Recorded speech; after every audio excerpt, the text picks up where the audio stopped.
নমস্কাৰ ফ্ৰেণ্ডছ, স্বাগতম জনাইছোঁ গপুৰ ব্লগছ সজাই চেনেলটোত। আজি মই আমাৰ এই দক্ষিণ জামুখণ্ডৰ ওচৰৰ যিখন গাঁও আছে ভীমৰালী, সেই ভীমৰালী স্কুলত উপস্থিত হৈছোঁ। যিহেতু আজি মোৰ গপুৰ ব্লগছ সজাইৰ ফালৰ পৰা সকলোকে 14 নৱেম্বৰ শিশু দিৱসৰ বহুত শুভেচ্ছা থাকিলে মোৰ সৰু সৰু কণমানি ভাইটি বা ভণ্টিক। তো ফ্ৰেণ্ডছ, আজি আপোনালোকে দেখিছে মই আমাৰ ভীমৰালীৰ ওচৰতে যিখন স্কুল আছে ইংলিছ একাডেমি, জ্ঞান দৰ্শন ইংলিছ একাডেমি, সেই একাডেমিত আমি উপস্থিত হৈছোঁ। আৰু আজি যিটো স্কুলৰ ক'ব গ'লে এই স্কুলটোক আজি বেলেগ এটা পৰ্যায়লৈ এজন মানুহে নিব বিচাৰিছে। যিহেতু তেওঁ স্কুলৰ যিবোৰ ষ্টুডেণ্ট আছে সেই ষ্টুডেণ্টৰ প্ৰতি তেওঁ উৎসাহ হৈ তেওঁ এজ এ ছ'চিয়েল ৱৰ্কাৰ হিচাপে তেওঁ আজি এখন এই কম্পিউটাৰ গিফ্ট দিব আহিছে। তো আমি লাহে লাহে কথাটো পাতিম তেওঁলোকৰ লগত। কিন্তু আজি আমি কোনখিনিত আছোঁ, মই কেমেৰা পাৰ্চনক প্লিজ ভাইটি তুমি অলপ স্কুলটো দেখুৱাই দিয়া।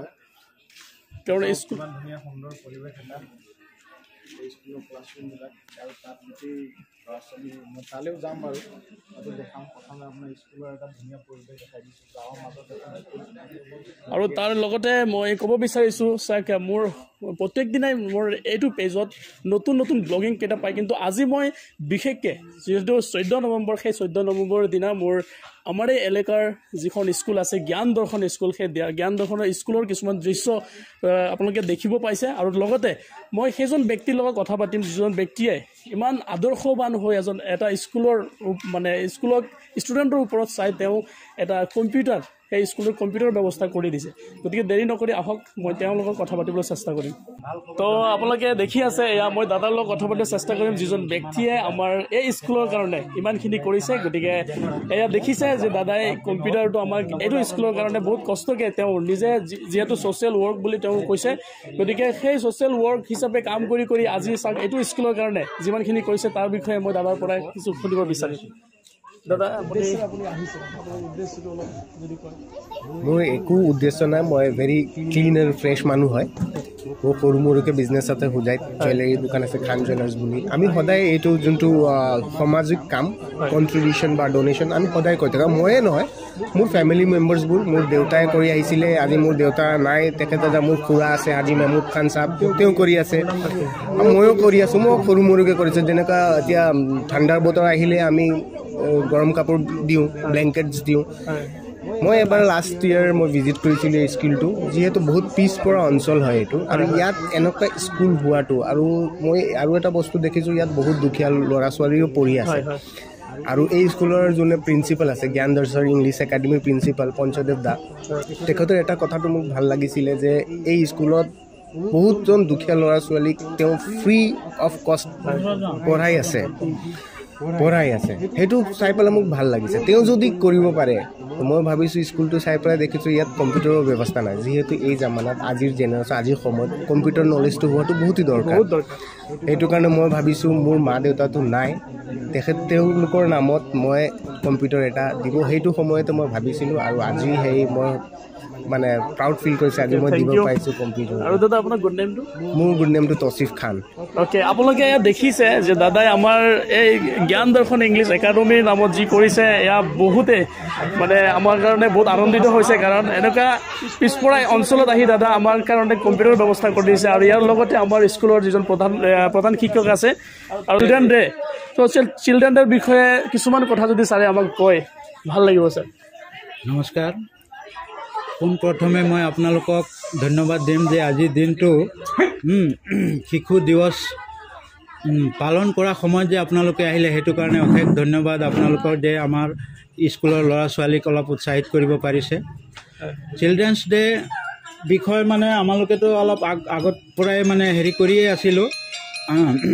আৰু আজি আমাৰ গোটেই ভাৰতবৰ্ষত 14 নম্বৰ দিন হ'ল আমাৰ চিলড্ৰেনছ ডেৰ ওপৰত পালি আছোঁ। কিন্তু পোনপ্ৰথমে আমাৰ পণ্ডিত জৱাহৰলাল নেহৰুৰহে বাৰ্থডে 14 নৱেম্বৰ 1889ত ইলাহাবাদ প্ৰয়াগৰাজত হৈছিল। তেখেতৰ বাপেকৰ নাম আছিলে মতিলাল নেহৰু।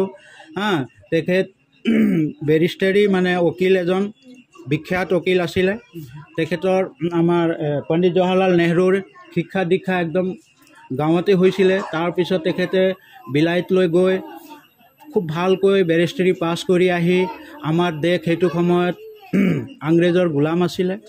এই গোলাম পৰা খেদুৱাবৰ কাৰণে আমাৰ মহাত্মা গান্ধী, সুভাষ চন্দ্ৰ বোস, আজাদ এই সব গোটেইখিনি মিলি সংঘৰ্ষ কৰি তেখেতে নিজৰ কৰ্ম কৰি থকা হেৰিটো স্থগিত ৰাখি আমাৰ দেশৰ কাৰণে লগাৰ পিছত 15 আগষ্ট 1947 চনত আমাৰ দেশ আজাদ হ'ল।